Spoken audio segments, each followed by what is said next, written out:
ज्ञान और बुद्धि की देवी माँ शारदे को नमन करता हूँ। आज के इस स्वतंत्रता दिवस के पावन अवसर पर मैं अपने परम पूज्य गुरुजनों को प्रणाम करता हूँ।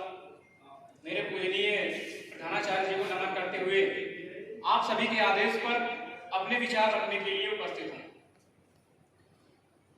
स्वतंत्रता दिवस कभी ना भूलने जाने वाला दिवस है।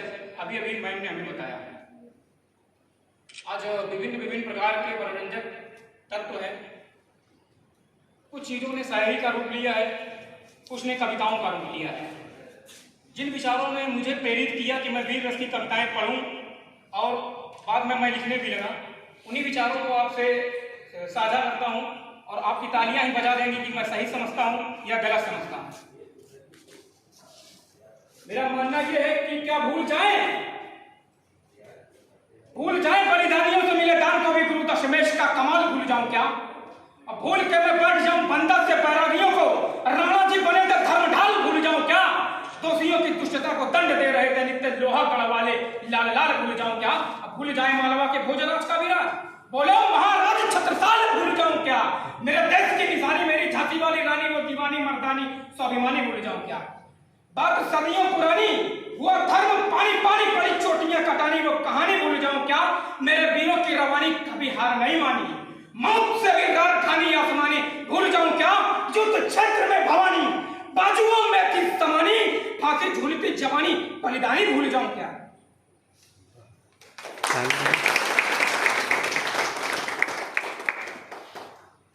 बहुत से तर्क हैं इसके पीछे, क्यों बलिदानियों ने बलिदान का ही रास्ता चुना। हम अहिंसा के भी रास्ते पे क्या चलकर कभी आजादी को पा सकते थे? इसके पीछे बहुत से अपने अपने तर्क हैं। जो बलिदान हुए, जो शहीद हुए, जिन्हें ये लगता था कि बिना रक्त के रक्त को समर्पित किए हुए देश को आजाद करा पाना एक स्वप्न मात्र है, उनके अपने तर्क ये थे कि हमारी भूमि से हमको भगाया जा रहा। उन दिनों जब विदेशी शासक हमारे ऊपर शासन कर रहे थे, गुलामों से भी बदतर हमारी जिंदगी थी, उस समय हमारे भूमि से हमको भगाया जा रहा था, हमारे मान को नंगा नचाया जा रहा था, हमारे घर मसालों से जलाए जा रहे थे, नन्ही देह पर भाले चलाए जा रहे थे, हाथियों से हमें कुचला मिटाया जा रहा था, हमें कायर बहुत कायर बताया जा रहा था। अरे उस काल में अड़ते नहीं तो क्या करते, कोई बदलाए हम लड़ते नहीं तो क्या करते। भरा पड़ा माझी मेरी लहू से तरबतर देश की खातिर, भरा पड़ा है माझी मेरी लहू से तरबतर देश की खातिर, वो नादान आज भी मेरी वफादारी का हामी नहीं है। मैं आज जिस रचना को पढ़ने आया हूं जो मुख्य है, इसकी प्रेरणा मुझे अपने ही एक सुपर सीनियर जिन्होंने इसी वर्ष इलेक्ट्रॉनिक्स से अपनी डिप्लोमा पूरी की है, उन्हीं को इसका मैं श्रद्धेय मानकर मैंने इसको लिखा है, जिसके अधिकतर विचार उन्हीं के हैं और ये मेरा सौभाग्य है कि उन्होंने मुझे पढ़ने के योग्य समझा। और मेरे लिए हर्ष की बात है कि पुलिस लाइन में जब मैंने इसको दिखाया वहाँ मुझे बोलने का अवसर मिला। उससे भी अधिक मेरे लिए ये गौरवान्वित बात है कि वहां बोलने से पहले आप सभी का आशीर्वाद से मिलेगा। आप सभी मुझे अपने तालियों से आदेशित कीजिए, मैं अपनी मुख्य रचना पर आता हूं।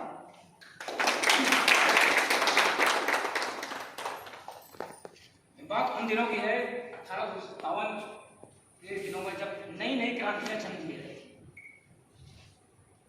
पुरुष अपनी भागीदारी निभा ही रहे थे, उन सबसे बढ़कर महिलाओं ने भी अपनी जो भागीदारी निभाई, जिन्होंने मर्दानगी को नीचा दिखाया। मैं इतिहासकारों के एक शब्द से बहुत ही दुखी हूं कि उन्होंने हमेशा झांसी की रानी को मर्दानी कहा, जबकि मेरा मानना यह है कि उनका स्थान मर्दों से भी कहीं ऊपर था। मर्द उनके बराबरी में उस वक्त थे ही नहीं। ये वक्त उस समय का है जब झांसी पे पूरी तरीके से शब्द चित्रण इतना करता हूं कि समय उन दिनों का है जब झांसी पर अंग्रेजों का कब्जा हो गया। झांसी के किले को छोड़कर रानी को कालपी आना पड़ा। किन्हीं कारणों से कालपी के किले को भी हाथ से गंवाने के बाद जब कोई चारा ना बचने पर झांसी की रानी ग्वालियर पहुंचती हैं और ग्वालियर के राजा, जिनका नाम लेना उचित नहीं समझता हूं, और जयाजीराव सिंधिया अपनी बातों से मुकर जाते हैं और सैनिक के साथ जब रानी अंग्रेज सैनिकों से घिरती हैं, उस समय का शब्द चित्रण मैं करने की कोशिश करता हूं। उस समय रानी को इस नजरिए से देखा जाता था कि नई उम्र थी, नया बदन था, नई नई तड़ाई थी, नए उमंगों की किरणें पर मध्य क्षितिज पर छाई थी। दिव्य रूप सौंदर्य अलौकिक बालक को भी साथ लिए आई थी रण में रणचंडीमर खड़क तो दोनों हाथ लिए, रावण रूप रंध्रों में पावक नेत्र चपल चिंगारी थी, बना कालिका रूप समर में रानी स्वयं पधारी थी, राणा राजे राजपूतों के बलिदान में हिस्सेदारी थी। जो राजपूत इससे पहले ही बलिदान हो चुके थे, वे अंबर से क्या बोल रहे थे कि राणा राजे राजपूतों के बलिदान में हिस्सेदारी थी, सब नतमस्तक हो बोल पड़े थे, साजी आस तुम्हारी थी। पर विधाता को जो भी मंजूर था, जो हमारी कल्पना से परे था, उसको तो टाला नहीं जा सकता। पर किस प्रकार से उसका सामना सैनिकों ने किया, रानी ने किया, मैं इसका शब्द चित्रण करने का प्रयास करता हूं। कवि देखकर कहता है कि धधक रही अंगार है मन में, मौन नहीं रह पाऊंगा, आया देख भवानी का जो है बलिदान सुनाऊंगा।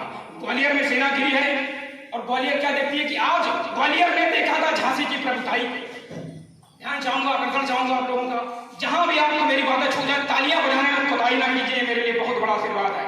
आज ग्वालियर ने देखा था झांसी की प्रभुताई को, रक्त पिपासु खड़क चलाती एक योद्धा बाई थी, बाई नहीं साकार कांड भूचाल चाल में उसकी था, रंजित की सूरत से फिर भी ललकार चाल में उसकी था।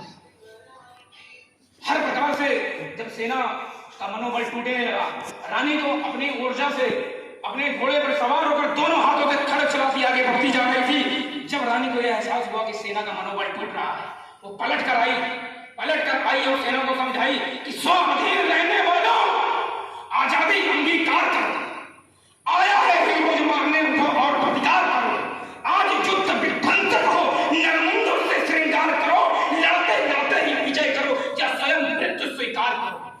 सुनकर माता का आह्वान सेना भी आई, सबने जीत धरी घोड़ों पर, फिर हुंकार लगाई, हुंकारों से मानो बादल फटने को आए थे, कभी झुके जो शीश नहीं वो कटने को आए थे, चपल दामिनी भर भर कर तलवार उठाई सबने, किया मातृ का वंदन, फिर यलगार लगाई सबने, कहा कि मातृभूमि है माई, तो माई के लिए लड़ेंगे, जिसमें खेले हैं उस अंगनाई के लिए लड़ेंगे, सत्य सनातनता की ऊंचाई के लिए लड़ेंगे, अटल राष्ट्र भारत की प्रभुताई के लिए लड़ेंगे।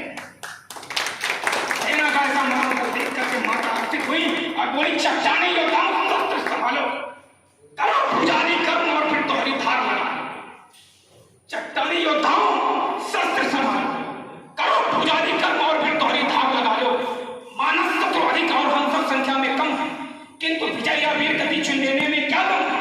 चलो फिरंगियों की अंतिम अरदास मिटा कर आए, चलो समर में योद्धाई की आग लगा कर आए, चलो समंदर में चरचर तूफानों से टकराएं, चलो उन्हें योद्धाई वाला खेल खिला कर आए, चलो दिखा दे उन्हें युद्ध ये कैसे जीते जाते हैं, कई लाख से कुछ हजार किस दम पर टकराते हैं। ये सब युद्ध आरंभ, युद्ध का वर्णन ऐसा है कि योद्धाओं की युद्ध कला तो सचमुच ही तलवारी थी, योद्धाओं की युद्ध कला तो सचमुच ही तलवारी थी। रानी एक अकेली 100 दुश्मन पर भी भारी थी, रण विजय तिलक लगवाने की हर योद्धा की तैयारी थी, हर देह बने तिलक में ये देह की जिम्मेदारी थी। स्वाधीन हो जाने को अब सबने मन में ठानी थी, बिना मुंड के क्षत्रियों ने अरिदल की शीश उतारी थी। योद्धाओं से किस तरह मैं रानी पे आ रहा हूं, जरा सा ध्यान दीजिएगा कि स्वाधीन हो जाने को अब सबने मन में ठानी थी, बिना मुंड के क्षत्रियों ने अरिदल की शीश उतारी थी। रण खेल खेलते बहुतों ने शीश उतारी थी, बहुतों के धार कटार में थे, वो खुद ही में दुधारी थी।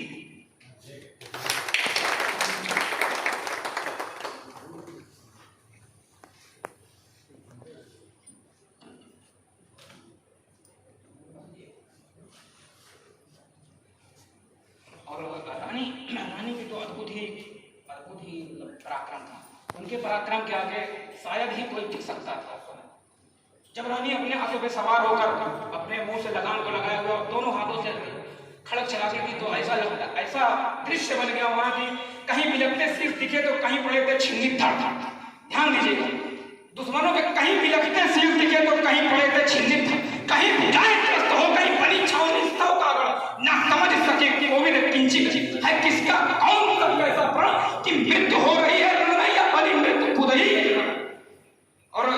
योद्धा इस तरीके से लड़ रहे थे कि स्वांत समर की शोक शोक आयदन में भाला भोग भोग न मृत्यु का उनको रोक टोक, वो चले काल को ठोक ठोक, बढ़ चले विविध बाधाओं से, वे शीर्ष बिंदु पर रण करने, जीवन करने या जय करने या खुद का मरण करने। थी हनक बड़ी, थी सनक बड़ी, सब हर हर महादेव बोले, धरती डोली अंबर डोले, डगमग डगमग दिग्गज डोले, वे उत्तम थे सर्वोत्तम थे। उन रणवंतों पर क्या बोले, असाध्य शब्द में जो निकले बस रानी की ही जय बोले।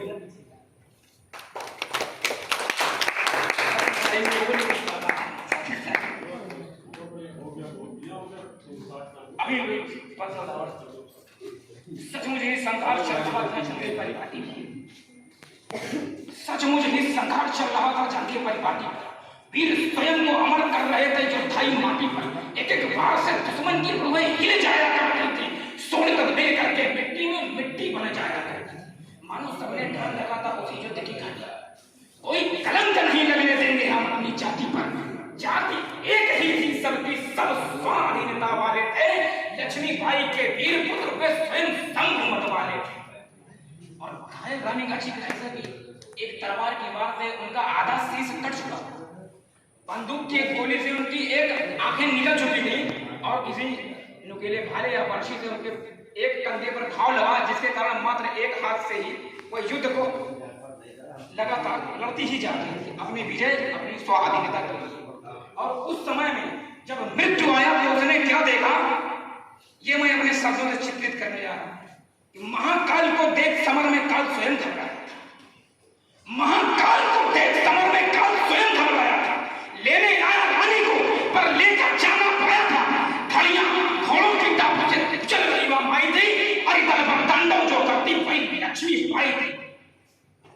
और इस प्रकार का जब भी इस प्रकार का फोटो दिखाया जाता है तो समय मृत्यु का समय भी टल जाता है। जिस प्रकार की समय काल का कालखंड से कूच किया करता है, समय काल का कालखंड से कूच किया करता है, तेवर ताक योद्धा का वह मौन धारण करता है। जब योद्धा की तलवार समर में चमत्कार करती है, यश गौरव खुद चीख चीख जय जयकार करती है, बना भयंकर रूप को जब वह विकट पार करती है, तब मौत खड़ी होकर खुद उसका इंतजार करती है। मेरे वो इंतजार मौत का आज भी खत्म नहीं हुआ। रानी आज भी जिंदा है।